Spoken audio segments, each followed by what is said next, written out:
অনেকে আমি দেখি যে বিএনপি এই আন্দোলনের সাথে ছিল না বলেছে। অবশ্যই বিএনপি কি মুখে বলবে নাকি?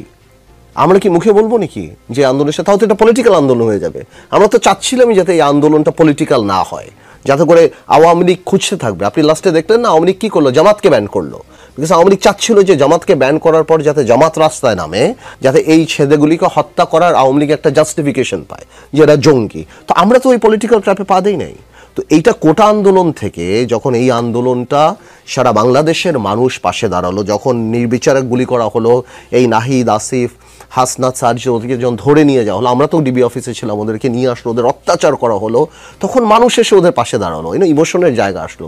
তখন যে যেভাবে নির্যাতিত সে সেই কারণে এসে ওদের পাশে দাঁড়ালো। অ্যান্ড তখন এটা এক দফায় চলে গেল। এক দফার আগে তো 9 দফা ছিল, তার আগে অন্য দফা ছিল। তো আমার প্রশ্নটা হলো, এরকম হতেই পারে, ইট ডাজন্ট ম্যাটার যে সংস্কারের কথা আপনি বলবেন বলে আপনি কি সংস্কার করতেই থাকবেন? পারপিচুয়াল সংস্কার, এই দেশে নির্বাচন হবে না। আপনি বলে দেন যে ভাই এই সংস্কারগুলি, আমরাও তো বলি এই সংস্কারগুলি সরকার করুক, বাকিটা সামনে যারা নির্বাচিত সরকার তারা করবে। আর আমরা যদি এই সংস্কার না করি তাহলে আমরা জনগণের কাছে দায়বদ্ধ না।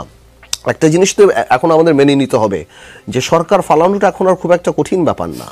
এই জিনিসটা আমরা দেখে ফেলেছি। তো আই এম শিওর আমরাও মানে কি যারাই ক্ষমতায় যাবে তারা এই ব্যাপারে অনেক কেয়ারফুল থাকবে যে ন্যাশনাল কমিটমেন্টকে রেসপেক্ট করার জায়গাটা আরো বেশি থাকতে হবে।